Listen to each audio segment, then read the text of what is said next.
ikú ló pẹ́ kẹ́ńlẹ́kẹ́ fi kú, ikú pokùn ó rọ̀rùn alákejì, ikú pàgbọ̀nrín tòun ti wo lórí ẹ̀ ṣanranṣanran. Ṣẹ́yìn náà ti gbọ́ ìròyìn yàjóyàjó lórí ikú tó pa the former and legend Super Eagle goalkeeper, ògbóǹtagì akọ́ṣẹ́mọṣẹ́ tó jẹ́ amúlé fún ikọ̀ agbábọ́ọ̀lù forílẹ̀-èdè Nàìjíríà nígbà kan rí, Peter Rufai, ó ti jáde láyé o. Peter Rufai ti kú. Bó o bá délé kó o kílé, bó o dọ̀run kó o ṣọ̀run re. Ó tún ti dàrínà kó o dojú àlá. Ṣé ẹ rí nínú fọ́nrán yìí? Ẹ gbọ́ ohun tó ṣe okùnfà ikú tó pa akọni amúlé fún ẹgbẹ́ agbábọ́ọ̀lù wa nílẹ̀ Nàìjíríà, ìyẹn Super Eagle nígbà kan rí. Ẹ̀yin ṣáà mú kàlẹ̀ towó, ẹ mú kàlẹ̀ tọmọ, ẹ mú tàìkú tí ń ṣe ti baálẹ̀ ọ̀rọ̀. Kájọ wá gbọ́ àwọn àṣírí àtàwọn oríṣiríṣi àwọn àṣírí tó sodo sábẹ́ ikú tó pa akọni wa Peter Rufai.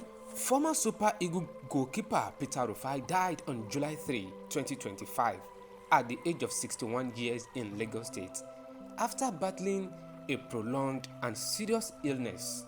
His passing was confirmed by the Nigeria Football Federation and other reputable sources. Ariwo ta ìlú kan bóbó ní ọjọ́ Thursday tí ń ṣe July 3 lọ́dún 2025. Ó ní wọ́n fi ìròyìn kan léde tó sì gbóná rigirigi lára gbogbo èèyàn pátápátá, pàápàá àwọn tí wọ́n jẹ́ ikọ̀ Super Eagle tí wọ́n ń ṣojú agbábọ́ọ̀lù fún orílẹ̀-èdè Nàìjíríà àti gbogbo àwọn tí wọ́n ń ṣe eré ìdánilárayá pátápátá nílùú Nàìjíríà.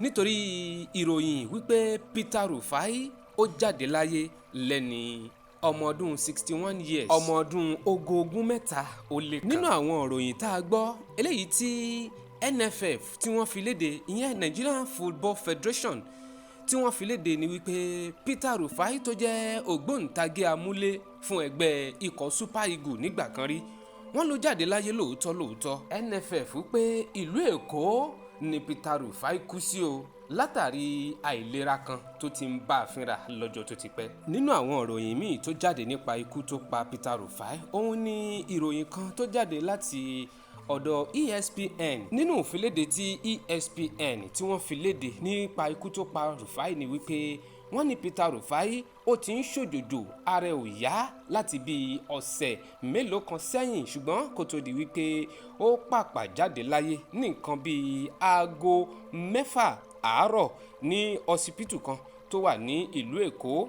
Bákan náà ni àwọn ìwé ìròyìn olójoojúmọ́ tilẹ̀ wa bíi Guardian, Daily Post àti Football Database náà wọ́n jẹ́rìí sí wípé lóòótọ́ ni Peter Rufai ló jáde láyé. Èyí ló sì takò bí àwọn kan ti ń gbé káàkiri wípé inú mọ́tò accident ni Peter Rufai kú sí. Kì í sì ṣe wípé ikú náà mú un lọ lójijì, ṣùgbọ́n ó ti wà nínú àárẹ̀ àìlera ọlọ́jọ́ pípẹ́ tó ti ń bá a fínra, eléyìí tó dẹ̀ ti ṣe àkóbá púpọ̀ fún oríṣiríṣi àgọ́ ara ẹ̀.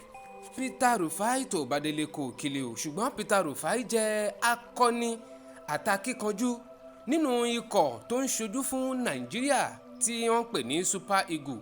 Pàápàá ó tún fi ìgbà kan rí jẹ́ adarí ikọ̀ náà. Peter Rufai nígbà ayé ẹ̀ ó gba Africa Cup of Nations ní ọdún 1994 and the World Cup goalkeeper láàrin 1994 sí ọdún 1998. Púpọ̀ nínú ọjọ́ orí àtìgbésí ayé Peter Rufai ń ló lò ní ìlú Yúróòpù bíi Belgium, Portugal, Spain àti Netherlands kó tó di wípé ó wá darí padà wá sílùú Nàìjíríà tó jẹ́ ìlú bàbẹ́ láti wá ṣe ìrànwọ́ àti àbójútó lórí bí eré bọ́ọ̀lù nílẹ̀ Nàìjíríà yóò ṣe tẹ̀síwájú tí ó sì máa mókè. Pàápàá àbójútó rẹ̀ tún wá gáyàtà níbi igun àwọn amúlé. Dodo Mayana Peter Rufai ó dìgbére o, ó tún dìgbà, ó tún dàrínà kò, ó dojú àlá. Kátó rẹ̀ ni ó digbó, kátó rẹ̀fọ̀n ó dọ̀nà. A fẹ́ lóòótọ́, ṣùgbọ́n Ọlọ́run ọba mi ó fẹ́ jù wá lọ. Má jọ̀kun o, má jẹ kò ló ní tí wọ́n bá ń jẹ lájùlé ọ̀run, òun ni kó o máa bá wọn jẹ. Ẹ má gbàgbé, ẹ dákun ẹ máa bá mi táìpù rest in peace fún Dodo Mayana Peter Rufai, kọ́lọ́run ọba mi kó tẹ̀ sáfẹ́fẹ́ rere. àmì o kẹ́sì rí dájú wípé ẹ bá ń kílìkì lórí subscribe button, ẹ like ẹ bá ń share kó délé kó dóko dáadáa. ọlọ́run ọba mi kò ní fi kú tó yáwọ́, kò ní fi pa gbogbo wa o.